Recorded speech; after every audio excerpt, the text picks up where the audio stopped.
Olá, mentes brilhantes! Tudo bem com vocês? Eu espero que sim! E no vídeo de hoje eu venho falar um pouco sobre mais com os responsáveis, ou seja, como a gente pode ajudar os nossos filhos a estudar melhor ou a se organizar melhor, como eu posso acompanhar os estudos dos meus filhos, mesmo sabendo que eu não consigo estar 100% presente, eu não consigo estar na sala de aula. Então eu pensei em algumas dicas que talvez possa ajudar você a ajudar os seus filhos. Uma coisa primordial que durante esses 6 anos de sala de aula sendo professora de ciências, principalmente do ensino fundamental 2, eu vejo que os responsáveis, eles deixam o caderno do seu filho sem olhar, sem checar, nem sabe se escreveu alguma coisa, qual a forma que escreveu, se está organizado. E para mim, olhar o caderno, verificar como ele está fazendo as lições, como ele está acompanhando o quadro, é essencial, porque dessa maneira você vai saber como ele está se portando na sala de aula.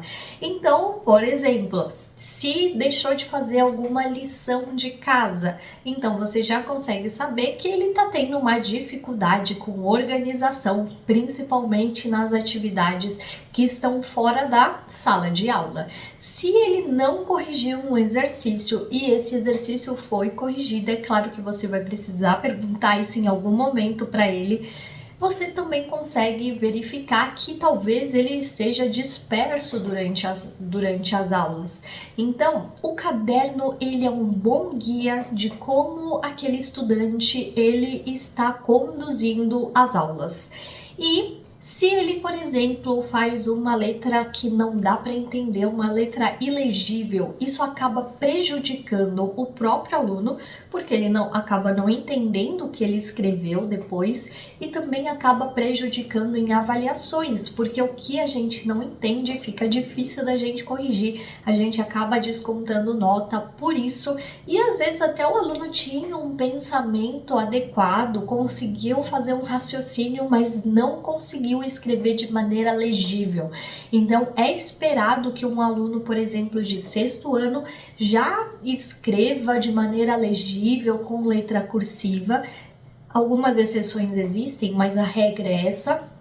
E se ele não está sabendo escrever dessa maneira, é porque a gente precisa procurar uma ajuda ou fazer uma intervenção com os pais, com a escola e com o próprio aluno.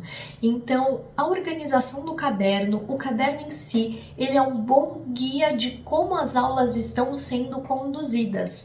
No caderno fica evidente qual a sequência que os professores estão seguindo.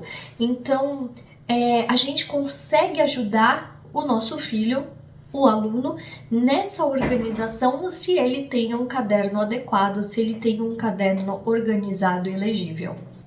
Acredito que esse acompanhamento dos registros eles sejam importantes até mais ou menos o 7º ano, mas vejo que vai depender de criança para criança. No 7º ano eles têm 11, 12 anos, então até essa idade eu acompanharia o caderno do meu filho e nesse caso eu vou acompanhar o caderno da minha filha. Muitas pessoas ainda questionam o uso da letra cursiva, mas a gente já tem estudos mostrando que o uso da letra cursiva ela é essencial no desenvolvimento cerebral. A letra cursiva ela é mais rápida, ela acompanha melhor os pensamentos do que a letra em bastão. Eu sei que tá, assim, uma moda de letra em bastão, né, porque tem aqueles cadernos que ficam super bonitos visualmente, mas pra gente ainda é muito importante a letra cursiva e a gente precisa estimular os nossos alunos a fazer essa letra cursiva. A organização do caderno e a sequência do caderno vai ajudar os alunos a estudarem para uma avaliação. Então, eu, por exemplo, faço os alunos não escreverem tudo, porque seria inviável, mas escrever pontos muito importantes e que vai ser cobrado em avaliações.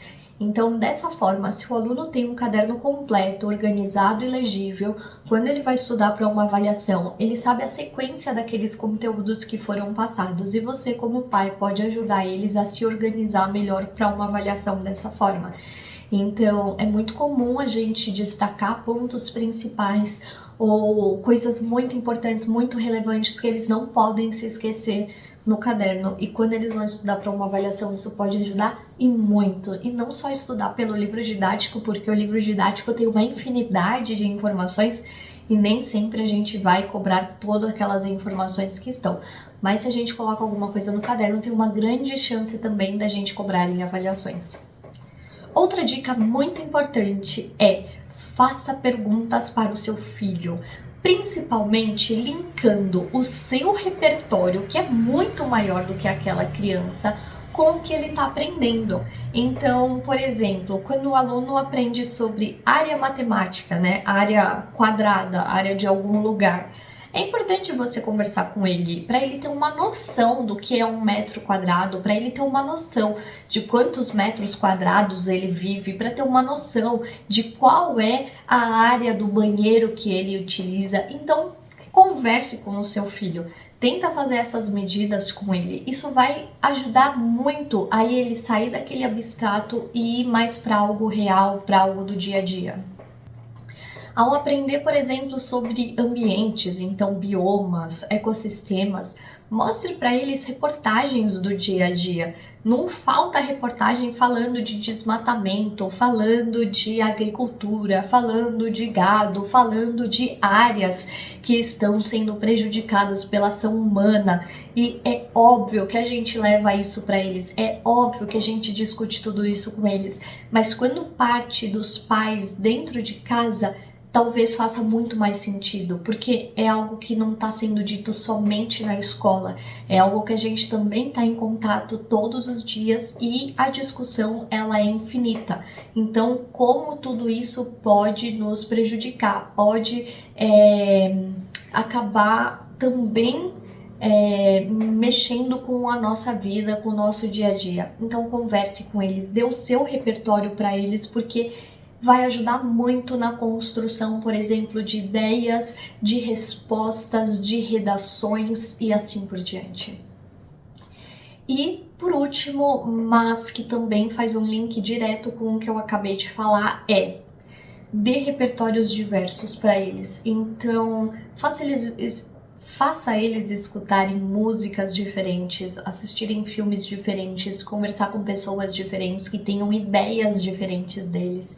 Sempre que possível, faça eles viverem aquelas culturas que são muito diferentes da gente, faça eles visitarem novos lugares, discuta com eles novas ideias. Dar repertório para um aluno é extremamente importante. Tente fazer com que ele saia da bolha, e eu sei que isso é muito difícil porque a gente vive em uma bolha, mas tenta pensar em coisas não óbvias para fazer com o seu filho, apresentar novos lugares, novas paisagens, novas falas. Isso tudo vai contribuir muito com o aprendizado do seu filho. Eu espero que tenha ajudado de alguma forma, e se você tem alguma ideia também, deixa aqui que eu quero saber. Um beijo e até o próximo vídeo.